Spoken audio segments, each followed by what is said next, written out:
In 2003, Lego was losing nearly $1 million every single day. The world's most famous toy company, the brand that defined childhood for generations, was on the brink of collapse. Stores were overstocked, new products were failing, debt was rising, and executives had no clear plan. This wasn't just a bad year. This was a crisis that could have ended Lego forever. But today, Lego is worth billions. It dominates global toy markets. It competes with video games. It produces blockbuster movies. And it became one of the strongest brand turnarounds in business history. So, how did Lego go from near bankruptcy to global dominance? This is the story of how Lego rebuilt itself from the edge of collapse. Lego didn't just survive, it reinvented itself. And what makes this story powerful isn't luck, it's strategy, hard decisions, painful restructuring, and a return to simplicity. Because sometimes growth destroys companies, and survival means going backward before moving forward.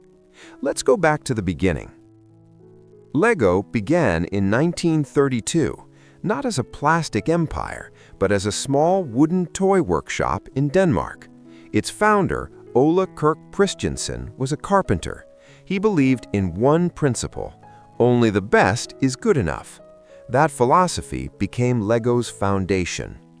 After World War II, Lego made a risky move: plastic. At the time, plastic toys were cheap, unpopular, considered low quality. But Lego saw something others didn't: interlocking bricks, precision molds, infinite creativity. By the 1960s and 70s, Lego became a global success. Simple product, clear identity, one system, one brick, and endless combinations. But success can be dangerous, because when growth becomes comfortable, companies stop questioning themselves. In the 1990s, the world changed. Video games exploded. Nintendo, PlayStation, digital entertainment. Children weren't just building with bricks anymore. They were playing on screens, and Lego panicked. Instead of doubling down on its core strength, it tried to become everything: theme parks, clothing, TV shows, complex product lines, specialized pieces, new shapes, more colors, more complexity. Lego went from producing around 6,000 different brick types to over 12,000. Inventory became chaos, costs skyrocketed, factories became inefficient, retailers struggled to stock products, and worst of all, Lego forgot what made it powerful: simplicity, creativity, system-based design. Instead of letting kids imagine, Lego started telling them exactly what to build. The magic faded. By the early 2000s, Lego was in serious trouble. Revenue was falling, debt was rising, inventory mismanagement was draining cash, executives were making decisions without clear strategy. And in 2003, Lego reported one of the worst financial losses in its history, nearly bankrupt. The brand that built imagination couldn't build stability. Now here's the key moment. Most companies in this situation try to innovate more, add more products, add more marketing, but Lego did something different. It cut hard. Before we continue, if you grew up with Lego, comment below, what was your favorite set? Because what saved Lego might surprise you, and it wasn't a new invention, it was subtraction. In 2004, Lego appointed a new CEO, Jürgen Vig Knudstorp. He wasn't a toy designer, he wasn't a marketer, he was a former consultant, and he asked one brutal question: why are we making things that don't make money? He discovered too many unique parts, too many failed experiments, too many distractions, no focus. Lego had expanded too far beyond its identity. So the new strategy was radical: return to the brick, cut unnecessary product lines, reduce part complexity, sell off theme parks, outsource non-core production, focus on what LEGO does best: bricks, systems, creativity. Another major shift happened. LEGO began listening, really listening, to adult fans, to core builders, to passionate communities. They realized something powerful. LEGO wasn't just a toy, it was a system, a platform, and the fans were already innovating. Instead of controlling everything, LEGO embraced user creativity. This led to LEGO Mindstorms, co-created with fans, community-driven product ideas, better focus on core themes. They simplified, they refocused, they reduced, and profitability returned. In the late 1990s, LEGO made one decision that would later become one of its greatest weapons. It partnered with Star Wars. At first, this was controversial. LEGO always believed in original imagination, not external intellectual property. But when LEGO released its first Star Wars sets, sales exploded. Children didn't just want generic spaceships. They wanted X-Wings. They wanted Darth Vader. They wanted recognizable worlds. After the 2004 restructuring, LEGO doubled down on this strategy, but smarter. They focused only on licenses that matched their brand values, encouraged building, and had global recognition. Star Wars, Harry Potter, Batman, Marvel. Instead of chasing trends randomly, they strategically selected timeless franchises. This created predictable revenue streams, and most importantly, it brought older fans back. Adults who grew up with LEGO now had a reason to return, and that changed everything. Here's where the real genius happened. LEGO reduced the number of unique parts dramatically.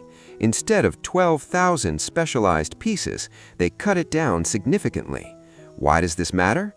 Because every unique piece increases manufacturing cost, storage cost, distribution complexity, inventory risk. By simplifying the system, LEGO improved efficiency, increased profit margins, reduced waste, and stabilized supply chain. This wasn't flashy, this wasn't exciting, but it was discipline, and discipline saved LEGO. Before the crisis, LEGO factories were inefficient. Some production facilities were too expensive.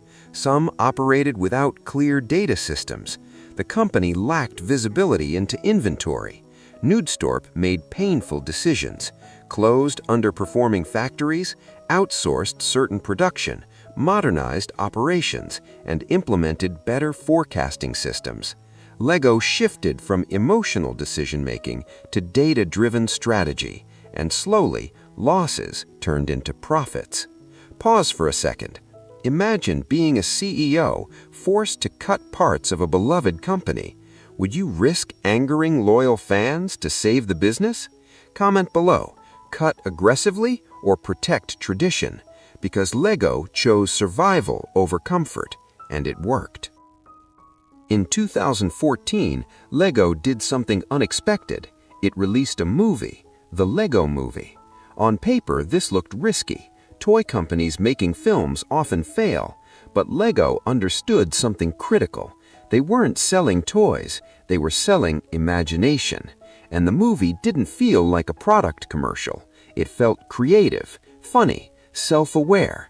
It celebrated building, it celebrated chaos and creativity, and it became a global hit. The LEGO Movie didn't just generate ticket sales, it reignited cultural relevance. Suddenly, LEGO wasn't old-fashioned, it was modern, creative, cool again. This may have been LEGO's smartest long-term decision. They stopped thinking only about children. They embraced adults. Complex architecture sets, collector editions, $500 Millennium Falcons, advanced mechanical builds. LEGO realized adults don't outgrow creativity. They just need a reason to return. And adult consumers have disposable income, higher margin products, premium pricing, collector mindset. This diversified revenue and reduced dependence on trends. LEGO mastered something subtle: limited editions, retired sets, collector value. Some Lego sets now resell for multiples of original price. This creates urgency, perceived value, community engagement, and long-term brand prestige. It mirrors luxury strategies, not just toys, but assets. And that psychological shift elevated Lego's positioning. By the late 2000s, revenue surged, profit margins improved, operational discipline strengthened, brand trust returned. Lego became one of the world's most profitable toy companies, a cultural icon, and a case study in corporate turnaround. From near bankruptcy to global leadership, not because of radical innovation, but because of clarity. Here's a powerful question. Was Lego's comeback about creativity or about discipline? Because many people think innovation saves companies, but sometimes